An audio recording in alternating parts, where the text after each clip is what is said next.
On entend souvent que dans l'apprentissage des langues, il faut essayer de maîtriser les bases. Si on commence par avoir, disons, une bonne compréhension et maîtrise des bases de la langue, par la suite, l'apprentissage de cette langue sera plus facile. Et moi, je vous dis, non, ce n'est pas possible de maîtriser les bases, surtout au début. Ce n'est pas nécessaire. Et non seulement cela, vous allez continuer, quels que soient vos efforts pour maîtriser les bases, vous allez continuer à faire des erreurs sur des choses de base. Que ce soit vocabulaire de base, grammaire de base, toutes les choses de base vont continuer à être difficiles parce qu'il y a un ordre naturel d'acquisition de la langue. Et ça ne dépend pas de l'instruction, des livres, quels que soient les exercices que vous allez faire. C'est à travers l'expérience que vous allez avoir avec la langue, en écoutant, en lisant, en parlant, que petit à petit, le cerveau, selon cet ordre d'acquisition, va s'accoutumer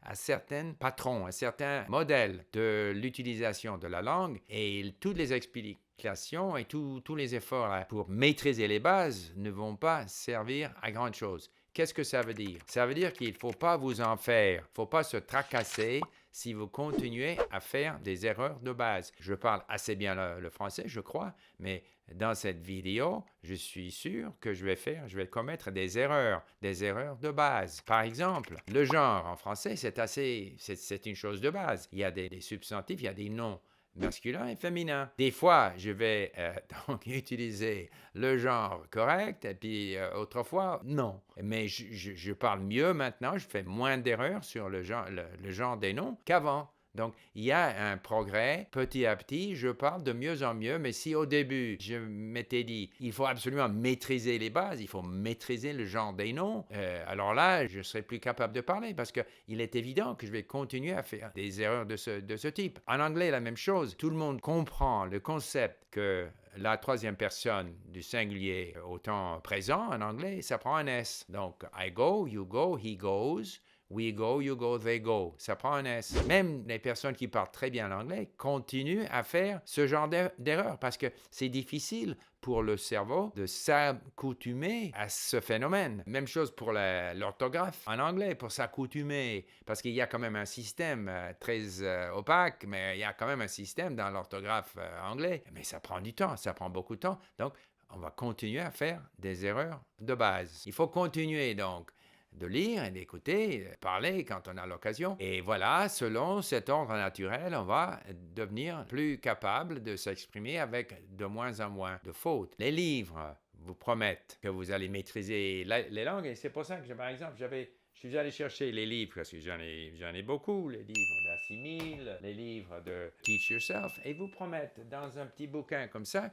que vous allez atteindre le niveau B2 dans le fameux système européen, classification des niveaux dans les langues. Mais c'est pas possible. C'est un promet, c'est presque un mensonge. Même Assimil, avant, était plus honnête et ne promettait pas quel que soit le niveau. Et maintenant, tous les petits bouquins d'Assimil promettent B2. Mais vous n'allez pas atteindre B2 avec un petit bouquin comme ça. Quelles que soient les explications, parce qu'il faut tant écouter et tant lire, et il faut acquérir un vocabulaire suffisamment grand pour que, finalement, le cerveau, ayant eu l'expérience d'écouter et de lire ces mots-là, va assimiler la langue et va développer des habitudes correctes dans la langue. Et même en ce qui concerne le vocabulaire, je continue à oublier ou de ne pas pouvoir utiliser, même si j'ai ce vocabulaire dans ma tête, dans mon cerveau, j'arrive pas à sortir ce mot quand il me le faut. Et c'est normal, il faut pas s'en faire. Et même pour les formes, enfin la grammaire, on sait maintenant que le processus d'acquisition d'une langue, c'est un processus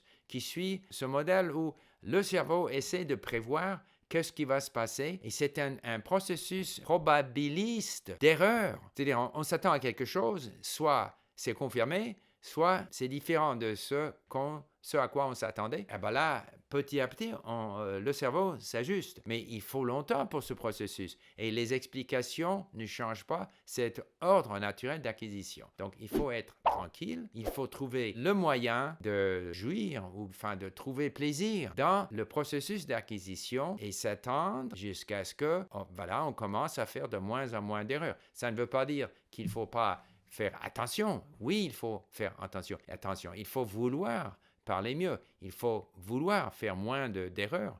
Mais ça ne veut pas dire que, même avec toute cette volonté-là, qu'on va y arriver tout de suite. Donc, on ne va pas maîtriser les bases. L'idée de maîtriser les bases, c'est un peu comme si on a une maison avec des fondations. Et voilà, petit à petit, on va construire sur cette fondation. Ce n'est pas le cas. C'est plutôt comme de l'aspic, comme de l'eau. C'est une logique floue.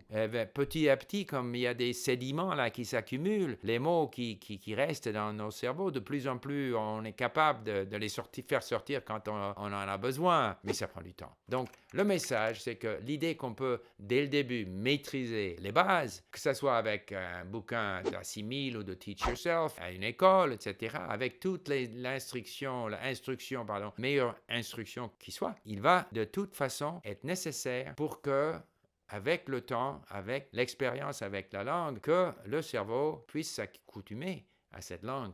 Et pendant longtemps, on va continuer à commettre des erreurs de base. Je le fais tout le temps et il ne faut pas s'en faire, il ne faut pas se tracasser pour autant. Et il faut trouver le moyen de prendre du plaisir dans l'apprentissage de langue, quelque langue que ce soit. Et comme ça, on va arriver au but souhaité. Voilà. Et j'ai fait quelques vidéos sur l'apprentissage des langues en français par le passé. Et j'ai même fait une vidéo sur cette même question de maîtriser les bases en anglais. Et je vous laisse ces deux vidéos-là pour si cela vous intéresse. Merci beaucoup. Au revoir.